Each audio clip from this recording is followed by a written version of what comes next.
Hess's law. So Hess's law is essentially where we can take some known reactions to determine the delta H of another unknown or target reaction. And essentially what this is assuming is that the delta H for a process is not dependent on the pathway taken. So if you start at one particular point and you end at another point, it doesn't matter how you go from point A to point B or from those reactants to these products, the delta H for that process will be the same. Even if you go to point C in the middle or D or E or however many points in the middle, it doesn't matter. As long as you start at one point and you end at the other point, delta H is going to be the same. And so that's what Hess's law is based on. Using Hess's law. So when calculating delta H, we can use combinations of known reactions or reactions that we already know the delta H for.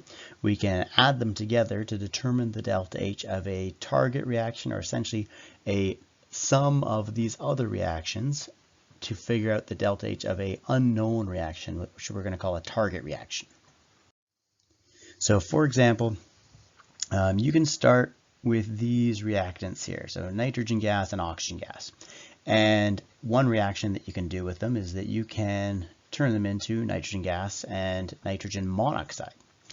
Another different reaction is that you can take oxygen and nitrogen monoxide and you can do a exothermic reaction and produce nitrogen dioxide. So those are two reactions. But what you could do is you could take nitrogen and oxygen and you could create, through this process, some of this NO2. And we could say, okay, well, that's the reaction that I want to do. It will have its own particular delta H. And if we take the delta H of this first reaction and this delta H of the second reaction, as long as we're starting with these as our overall reactants and ending up with these as our overall products, then we can use those two reactions. So this first reaction here and this second reaction here, we can essentially use those two reactions to figure out the delta H of this third reaction. So let's actually take a look at how that's going to look. So here's our target reaction. Nitrogen gas plus oxygen gas forms nitrogen dioxide. So we want to go right to the nitrogen dioxide. The question is, what is the delta H of that reaction? If we look at these two reactions here, nitrogen gas plus oxygen gas forms nitrogen monoxide as our first reaction, and nitrogen monoxide plus oxygen gas forms nitrogen dioxide. We can take those reactions and we can sum them together. So think of them as two equations being added together. What will happen is that the like terms will cancel out. So there's two nitrogen monoxides on the product side of the first reaction, which will cancel the two nitrogen monoxides on the reactant side of the second equation. All the other terms are going to, that don't cancel out, are going to carry through. If there's the same term on the same side, just like with any other equation, they're going to sum together and then they will carry through. Now, the reason why we do this is because the same thing that would happen for the species in the reaction will happen with the delta H's. And so essentially we'll end up with the delta H of a reaction that we've never had to do ourselves.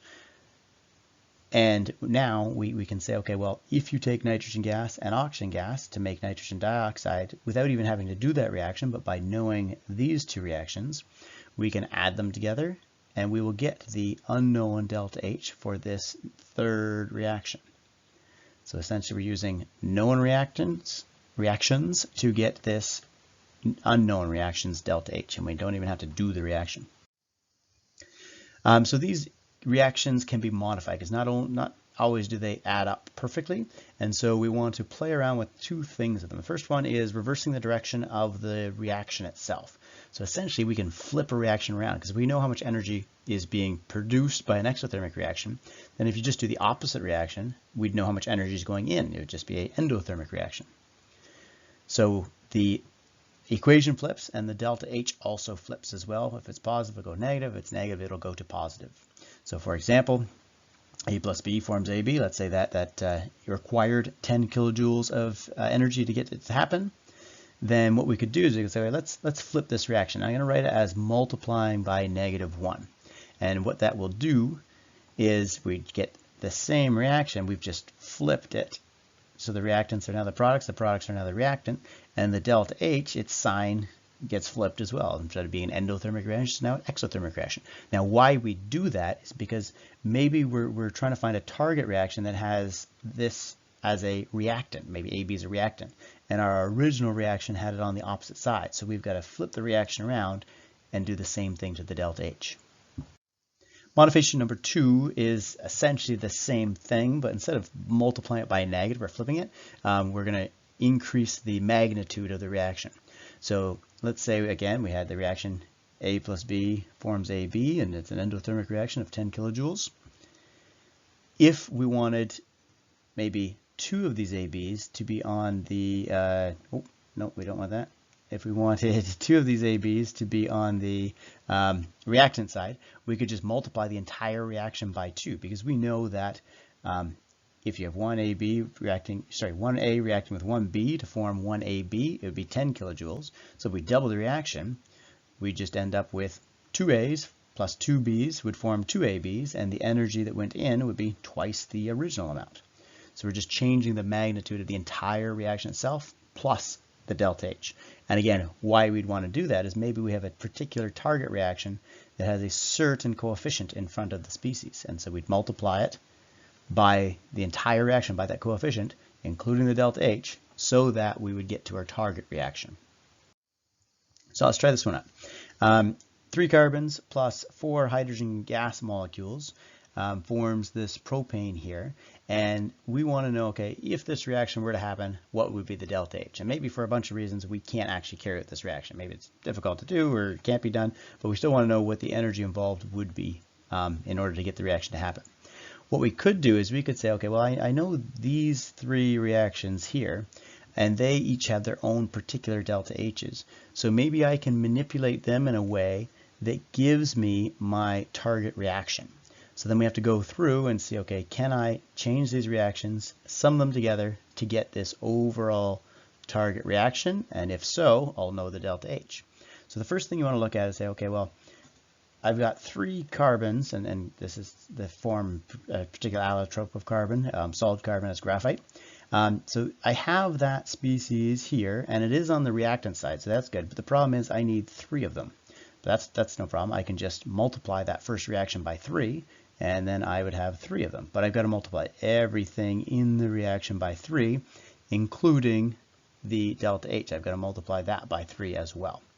And then I look, okay, well, my propane's here, and in this reaction I do have propane, but it's on the wrong side. It is one of them, so I have the right amount of it, but I've got to get propane over to the other side.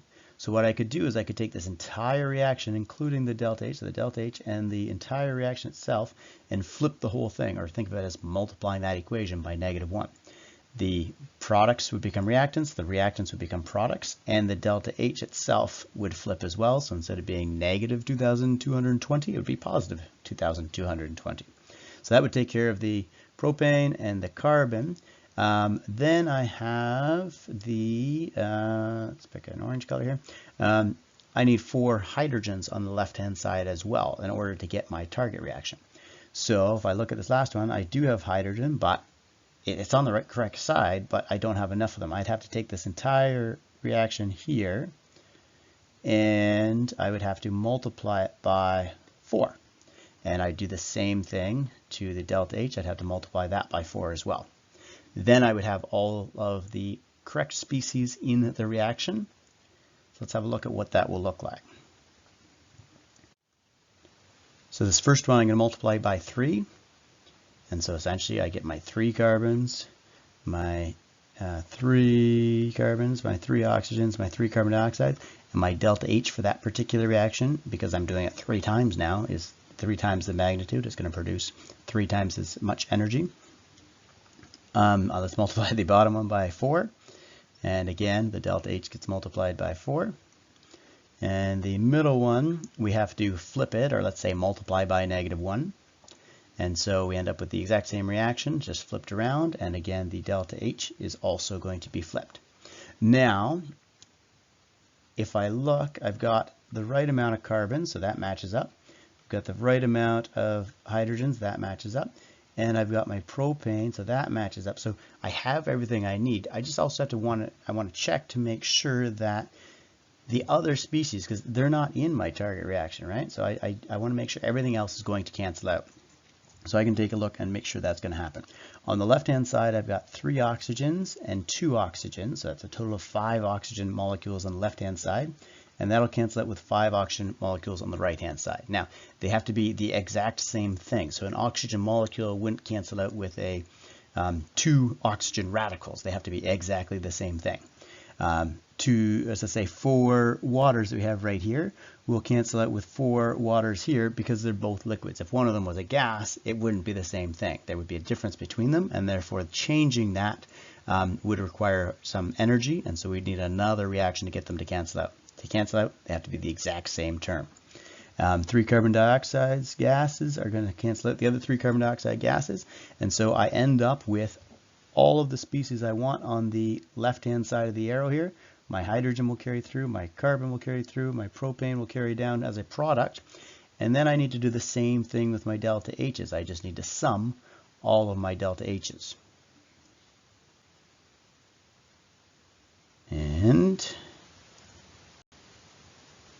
there we go.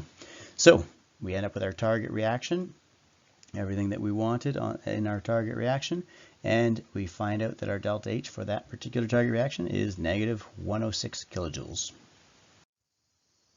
All right, let's try this one out. Again, our target reaction here is a particular reaction, and we can find out what its delta H is without having to do the reaction, assuming we can take some given reactions and set them up in a way that they will sum together to give us our target reaction. So taking a look at this, let's do our hydrogen. So if I want a hydrogen gas, I want one of them on the left-hand side. And looking at these equations, I have 3 hydrogens on the left-hand side here, and I have 4 here. So if I took this second reaction and I got the hydrogens on the product side, there'd be 3 on the product side, and I used it with this reaction and the third reaction here, I'd have 4 on the reactant side, so essentially that would cancel out. So let's say, okay, let's take that first one, and we're going to have to multiply it by -1. That would take care of our hydrogens. For our chlorines in our target reaction, the only equation here has chlorines on the reactant side already. So this last equation I'd want to leave as it is. I don't want to flip it. I don't want to multiply it by anything. So just leave it as it is.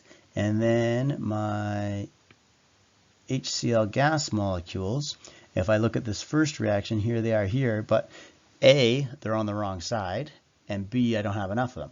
So I'm going to have to flip the equation and double the amount. So if I multiply by -2, that should do it. So let's do that. The first one multiplied by -2, and we're flipping it, multiplying by 2, including the delta H as well. It is also being multiplied by -2. The second one we're just flipping or multiplying by -1, including the delta H. And third one we're leaving alone, so everything carries down, and we get our final delta H of -185. And again, we want to make sure everything that is not in our target reaction is canceling out. So again, if we look at nitrogen gas, it doesn't show up in our target reaction because it cancels out from the second equation as a product and the third equation as a reactant. Ammonia gas, it cancels out because the first one has it as a product and the second one has it as a reactant. And ammonium chloride is a reactant on the first equation and a product on the last equation, so it's going to cancel out as well. 4 hydrogens, 3 of them will cancel out with these 3 hydrogens here, leaving us still with 1 hydrogen, because remember the coefficients just tell you how many there are of each one. So we have 1 hydrogen, 1 chlorine gas, forms 2 hydrogen chloride, all carrying through down to our target reaction. Our delta H's summing together to give us our delta H of the target reaction.